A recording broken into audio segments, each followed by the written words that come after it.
আসসালামু আলাইকুম দর্শক শ্রোতা।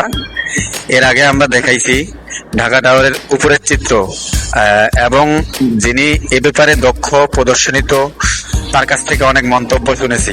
আসুন এবার আমরা ঢাকা টাওয়ারের সব থেকে নিচে 6 নম্বর বেসমেন্টে যাই, ওনার সাথে একটু সাক্ষাৎ করে কথা বলি।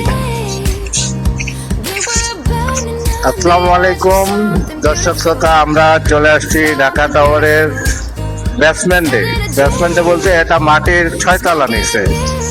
এখানে যদি আমরা কিভাবে কাজ কামগুলা করি বা কত হাত, আপনারা আসলে দেখলেই বুঝতে পারবেন। এটা যেমন কলম, ঠিক আছে, এই কলমের কত বড় কলম, প্লাস এটার মধ্যে যে রড রয়েছে অসংখ্য রড, সর্বনিম্ন 32 মিলি রড।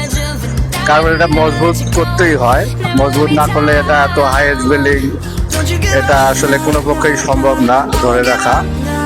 এটা কলম দেখলেই আপনারা বুঝতে পারতেছেন এটা কলম। এটা যেভাবে মাল মেডিসিন দেওয়া আছে, রড প্লাস ভালো সিমেন্ট ব্যবহার করা থেকে এটা সেই পদ্ধতিতে। আর আসলে কি এখানে যারা কাজ করছে এবং করতেছে এখনো, তাদের জন্য যখন নিচে আমরা কাজ করতাম তাদের জন্য আসলে কোম্পানি এই ফ্যানগুলা দিছে। যেমন এই ফ্যানগুলার নাম হচ্ছে একজাস্ট ফ্যান বলা যায়। এগুলার কাজ হচ্ছে যে বাতাস দেওয়া এবং কি বাতাস গরমটাকে দূর থেকে মনে করে সেটাকে তুলে দেওয়া, না হলে তো এখানে কাজ করতে পারবে না। এইখানে যেমন একটা দেখতে পাচ্ছেন, এখানে আরো আছে অসংখ্য। ওদিকে একটু দেখান ভাইয়া, এইখানে অসংখ্য রয়েছে, ঠিক আছে। এই হচ্ছে ঢাকা টাওয়ারের প্রজেক্ট। এই দিক দিয়ে যদি আমরা দেখাই, এখানে র্যাম রয়েছে উপরে যাওয়ার জন্য, প্লাস ওদিকে ওই র্যামটাও রয়েছে। র্যাম আসলে এটা কিভাবে আপনাকে বলবো, না দেখলে এদিকে একটু আসেন। এখানে আসলে পরিবেশ এই কমেই, আসলে কেউ খারাপ মনতে নেবেন না। এই রাস্তা প্লাস ফ্লাইওভারের মতো, যেমন এটা গেছে আবার এটা উপরে আসছে, এটা হচ্ছে নিচ দিয়ে গেছে প্লাস এটা উপর দিয়ে আসছে। এটা যেমন ফ্লাইওভার বাংলাদেশে অসংখ্য রয়েছে ঢাকায়, আবার এদিকে যদি দেখাই এটা নিচে গেছে, নিচ থেকে আবার উপরে আসে। এটা ফ্লাইওভার সিস্টেমে এই র্যামগুলো করা হয়েছে। এখানে খুব দক্ষ মিস্ত্রি এবং কি সূক্ষ্ম কাজ রয়েছে। কারণ সূক্ষ্ম কাজ যদি না হয়, এখানে 19-20 হলে এখানে ঝুঁকি রয়েছে। এই কারণে এখানে দক্ষ মিস্ত্রি দিয়ে এখানে কাজ করানো হয়। এটা কনেকশন প্রজেক্ট, এখানে ইন্টারভিউ দিয়ে, এখানে ভাইবা দিয়ে, এখানে দক্ষ সিলেক্ট করে এখানে কাজে নিয়োগ দেওয়া হয়।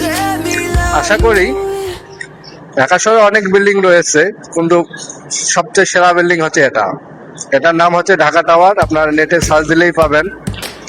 এটা যে আসলে ঢাকা টাওয়ার, এটা আসলেই ঢাকা টাওয়ার। এটা যদি কথা বলি আমরা, আসলে সারাদিনও শেষ হবে না। এটা কিভাবে হচ্ছে, প্লাস এটা কিভাবে কাজ চলতেছে, এটা মনে করেন যে কিভাবে এটা পরিচালনা করে। এখানে অসংখ্য ইঞ্জিনিয়ার রয়েছে, সব অভিজ্ঞ ইঞ্জিনিয়ার, সব স্যারেরাই অভিজ্ঞ ইঞ্জিনিয়ার। ঠিক তেমনটাই তাদের ব্যবহার অসুন্দর, মানে এত সুন্দর যে বলার ভাষা নেই। যেমন যারা এখানে কাজ করে ওয়ার্কার, তাদের সাথে এত ভালো আচরণ তা আমরা আসলে কল্পনা করতে পারি না।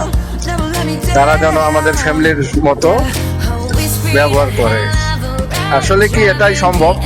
যার ব্যবহার ভালো তার কাজ সুন্দর হবে, যার ব্যবহার খারাপ তার কাজ আসলেই সুন্দর হয় না। যেহেতু সে বস, তাকে আসলে সেইভাবে বলতে না পারলেও পরবর্তী বলে যে এই সারটা ভালো না, প্লাস এই কোম্পানিটা ভালো না। কিন্তু না, ভালোর কথা ভালোই বলতে হয়। এটা ভালোর কথা অবশ্যই ভালো বলতে হয়। এই কারণে সব ভালো তার, শেষ ভালো তার। এটা যখন ঢাকা টাওয়ার প্রজেক্ট কমপ্লিট হবে, দূর থেকে মানুষ দেখবে, দেখার পরে এটাকে দৃশ্য যখন এটা নেবে তখন বলবে যে না, এটা আসলেই ঢাকা টাওয়ার। আসসালামু আলাইকুম, আপনারা ভালো থাকবেন। আর এই আইডিটা সাবস্ক্রাইব করবেন, শেয়ার করবেন, কমেন্ট করবেন। সবাই ভালো থাকবেন। ওকে।